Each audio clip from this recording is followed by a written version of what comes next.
All right, welcome back for part two, Intro to the Renaissance. We'll start off here with Renaissance art. Art is a significant part of this time period. It kind of defines it. It's what a lot of people think of when they think of the Renaissance time period, and it is widely known here. But medieval art, so medieval times are the time before the Renaissance.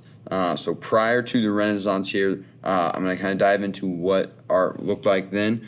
It was disproportionate, meaning body parts were just not proportional, and maybe not in the right spots, or just kind of all over the place a little bit. Perspective, meaning how you viewed the picture, or what your eyes were brought to attention in the picture were absent, or there's just no perspective at all. Everything, faces are the same. It seemed very unrealistic in the art. Two-dimensional, flat, and also what you looked at is what you saw. There's no, like I said, no perspective, no three-dimensional, nothing. Everything was two-dimensional, drawn flat, and not very bright colors, all kind of dull. And the paintings are all about religion and warfare.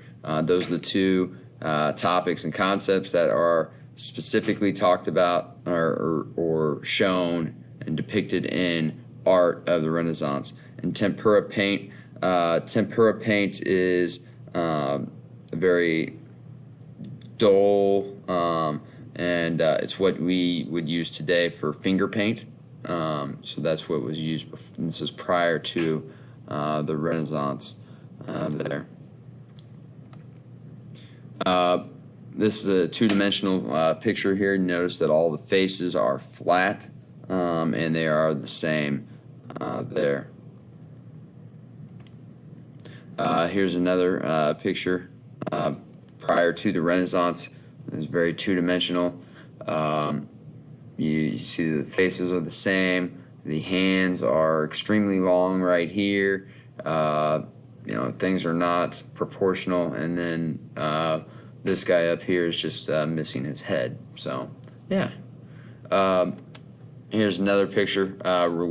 Religiously, there's religion and warfare are pretty much the two concepts that are featured in the paintings of the Renaissance. There, and one more painting here. Warfare, you see, and everybody's got the same face. That's a lot of twins. So Renaissance art and literature. So the rebirth. Remember, the Renaissance is called rebirth. We're going to see art and literature expand and change, and new ideas evolve, and that starts with realism and expression. These are sought to imitate nature in their works. Perspective, and we're going to say realism and expression, like they want to show the human body and make things as real as possible. Perspective, make sure things have a linear follow. When you look at the art piece, does it follow a pattern? Classicalism, kind of a return to that ancient Rome influence. Individualism, meaning like statues. Freestanding people, meaning that like statues or art that depicts just one person. Geometrical arrangements, that they all line up, and light and shadowing, because that brings out more realism to the picture and softens the edges, as they like to say there. So we're going to look at four of the more famous artists during that time period and during the Renaissance. Starts with Da Vinci. He lived from 1452 to 1519. He was a Renaissance man, a painter, sculptor. His sketches revealed observations about the human body. He invented things. He used his sketches to promote the human anatomy. He had little formal training in art. He was a Renaissance man, meaning he was interested in a lot of different aspects of life, and because of that, that led him to really only complete a few paintings. The amount of paintings he completed were not as many as others that we'll talk about, but he was very fascinated by the human body and the skeletal body. For your fun fact, he was ambidextrous, so when he would paint, he could paint with both hands there. Here's one of the probably his most famous, one of his more famous paintings. Was the Last Supper here, depicting Jesus with his disciples. You can see perspective, everything brings you to the center there, to Jesus. Everything is symmetrical. Look at how these doors line up, the people line up. Everything brings it to that perspective and that center of attention. He used geometrical figures to display a pattern in his picture there. But that shows the symmetry. This painting is going to took him actually 3 years, from 1495 to 1498. But there's a lot of symbolism in it. People that like to talk about the symbolism, as you might notice, I can't really see, but Jesus pouring salt, that's supposed to mean bad luck, and symbolize that. The Virgin of the Rocks, another painting by him, you can see the geometry there. And then the most famous one, the Mona Lisa. Mona means Madonna, which means my lady. You might notice that elbows, this woman has no elbows and no eyebrows there. Some people believe that he was painting himself as a woman. That's up for debate. Nobody really knows that for sure. But this painting is held in Paris in a climate-controlled room with bulletproof glass. The room that this is held in is actually a room that's worth about $7 million. The painting was actually stolen once by a guy from Italy, and then he tried to sell it, and he was caught. Here's another look at his work. Human anatomy, big part of things he looked at. Donatello, 1386 to 1466. Donatello was the first great sculptor of the Renaissance.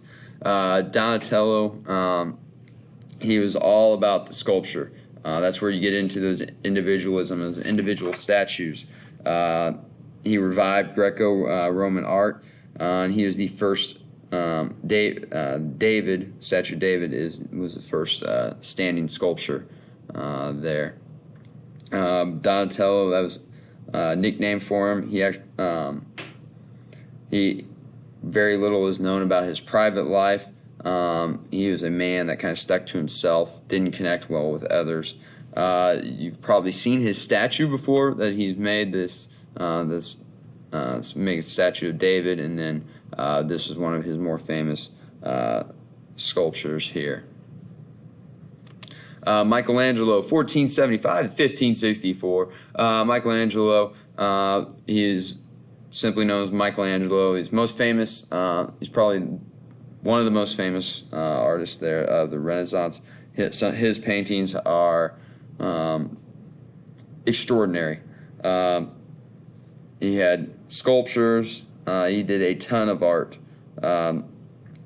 He was part of the Sistine Chapel and the painting of that. But he'd paint, sculpt, design buildings, write poetry. But his sculptures, frescoes, those are paintings with white plaster. This is the Creation of Adam by Michelangelo. Another one of his famous art works. Interestingly, Michelangelo was he was the first person to believe to have an autobiography published during his lifetime while he was alive. Another one of his famous paintings here. And then the big one, Sistine Chapel. I've been here. It is gorgeous. It looks amazing still to this day. You're not supposed to take pictures in there. Obviously, people do figure out a way around it, but this is the most famous painting, probably maybe of the time, that and the Mona Lisa. But this is frequented by a lot of people all the time. If you wanted to go see the Sistine Chapel, what you would do is you would go to the Vatican Museum, and you get a ticket to the Vatican Museum, and as you're working your way through that museum, you get to go through Sistine Chapel. It is an extraordinary room. Interesting note about it, Michelangelo was not the original person that was supposed to paint it. Raphael was, and Michelangelo was his rival, and he didn't think he would be able to do something extraordinary with the room. So Raphael gave it to Michelangelo, and then this piece was made, and it is an extraordinary painting. There's another statue of David. Raphael, he perfected Renaissance painting. He was alive from 1483 to 1520. He added to perspective and realism.